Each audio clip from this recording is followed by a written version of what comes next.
Good morning friend Priyanka lifestyle नतून आरेकटी ब्लगे आमी प्रियंका आपनादेर सबाइके स्वागत जानाई। सबाई केमन आछेन? आशा करछि खूबই ভালো আছেন আর আপনাদের ভালোবাসায় আমরাও খুব ভালো আছি।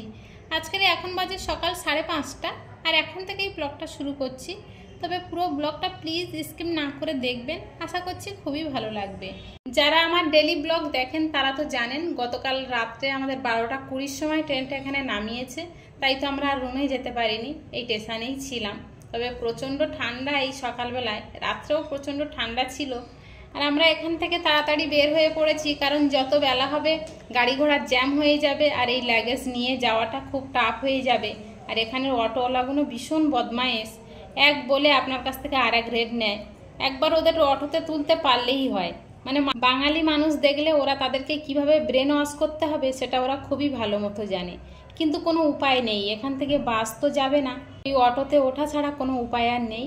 তবে নানান চিন্তা ভাবনা করে দেখার পরে আমরা তো বাস স্ট্যান্ডের দিকে যাচ্ছি, কিন্তু বাসে তো যাওয়া যাবে না, ওই অটোগুলো দাঁড়িয়ে রয়েছে। তবে ওদের সঙ্গে কথা বলে দেখতে হবে, কিন্তু অটোওয়ালাদের দিকে তাকাতেই ইচ্ছা করে না জানেন। আপনারা যদি কেউ আসেন এখানে কোনোদিনও অটো ইউজ করবেন না, ওলা ইউজ করবেন, সেটা আপনাদের পক্ষে খুবই ভালো হবে। কারণ এখানের অটোওয়ালাগুলো ভীষণ বদমাইশ। এরা যদি আপনাকে 5 থেকে 6 কিলোমিটার কি 7 কিলোমিটার নিয়ে যায় তখন প্রায় 1000 টাকার গায়ে ভিজিট করে, আর এক রেট আপনাকে বলে তোলে, যখন নামায় তখন কিন্তু আরও বেশি চেয়ে বসে। আর আপনি যখন বিরোধিতা করবেন তখন কিন্তু মারতে আসে। আর এরা তো তামিল, এখানে সব তেলেগু ভাষা বলে, যেহেতু এরা তামিল, আর এরা হুটহাট মানুষের গায়ে হাত তোলে। সেই জন্যই বলছি আপনারা যখন আসবেন খুব সাবধানে আসবেন আর চোখ কান খুলে একটু চলাফেরা করবেন, তাহলে আপনি এখান থেকে মানে সাকসেসফুল হয়ে বের হতে পারবেন। না হলে কিন্তু আপনাকে ঝুলিঝাড়া করে নিয়ে নেবে সব কিছু এরা।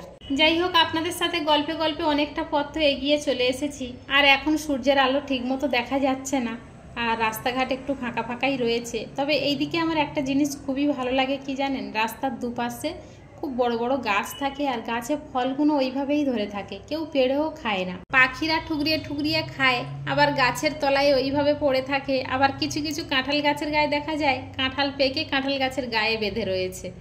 যদি আমি সময় পাই তো আপনাদেরকে একটা পার্ক দেখাতে নিয়ে যাব, সেখানে দেখতে পাবেন যে গাছে কিভাবে ফল ধরে রয়েছে, আর ওই ফলগুলো গাছে রয়েছে বলে বিভিন্ন ধরনের পাখি ওখানে বাসা বেঁধে রয়েছে।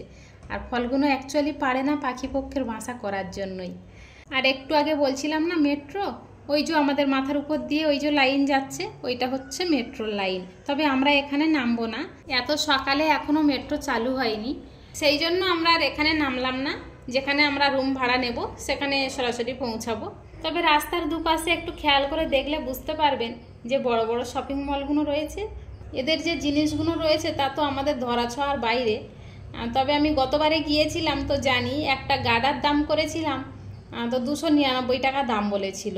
তবে যদি এবারে আমি যাই অবশ্যই আপনাদেরকে দেখাবো। আর রাস্তায় যত বাস চলছে আপনারা দেখতে পাচ্ছেন সব কিন্তু এসি বাস। এখানে নর্মাল বাস খুব কমই চলে। আর রাস্তায় আপনি সাইকেল খুব একটা দেখতে পাবেন না, স্কুটিটা প্রচুর পরিমাণে রয়েছে, বাইকটা একটু কম রয়েছে। আর 4 চাকা তো প্রায় মানুষের এখানে সবার 4 চাকাই দেখা যায়। আমাদের ওদিকে হলে কি প্রত্যেকটা মানুষের বাড়িতে 1টা 2টো 3টে সাইকেল দেখা যায়, কিন্তু এদিকে সেটা কম। সাইকেলের জায়গায় দেখা যায় এখানে স্কুটি প্রচুর পরিমাণে। আসলে আমি শুনেছি এখানে তেলের দামটা একটু কম, আমাদেরটা একটু বেশি, এটা তো হওয়া স্বাভাবিক। একটা জিনিস কি আপনারা খেয়াল করেছেন, আমরা যেদিকেই যাচ্ছি মেট্রোর লাইন কিন্তু সেই দিকেই যাচ্ছে, মেট্রোর লাইন আমাদের পিছু ছাড়ছে না। আর যেখানে আমরা যাব সেখানেই কিন্তু মেট্রোর শেষ প্রান্ত। তবে মেট্রোতে এলে খুবই ভালো হতো, তবে আজকে আর আসতে পারলাম না। যখন আমি যেদিন মেট্রোতে উঠবো অবশ্যই আপনাদেরকে দেখাবো এদিকের মেট্রোর সিস্টেমটা কেমন। এদিকে যত হোটেল দেখবেন সব কিন্তু তামিলদেরই হোটেল, তবে বাঙালিরা লিজ নিয়ে এগুলোকে চালায়। আর এখানে প্রচুর বাঙালি মানুষ আপনি দেখতে পাবেন। আর আমরা যতবার আসি এই হোটেলটাই থাকি, তাই তৃষ্ণার বাবা কথা বলতে গিয়েছিল। তবে এখানের হোটেলের রেটগুলো 200 থেকেই আপনি পাবেন। আবার যদি মনে করেন হসপিটালের কাছাকাছি রুম নেব তখন কিন্তু একটু রেট বেশি হয়ে যাবে, 700-800 দিনে পড়ে যেতে পারে। এখানে এসে আপনি যেদিকে তাকাবেন সেদিকে কিন্তু হোটেল আর হোটেল, হোটেল ছাড়া আপনি আর কিছু দেখতে পাবেন না। তবে আমরা যে রুমটা নিলাম এটা কিন্তু 400 টাকা করে ভাড়া নিয়েছে। আপনাদের সাথে তো অনেক গল্প করলাম, এখন রুমে চলে এসেছি। ওরা রুম পরিষ্কার করে দিয়ে গিয়েছে, তবু আমরা নিজেরা একটু ঝাঁট দিয়ে বিছানাটা একটু পরিষ্কার করে নেব। আর নিজেদের বেডশিট আছে সেটা পাতিয়ে নেব, ওদের বেডশিটে আমরা শোবো না।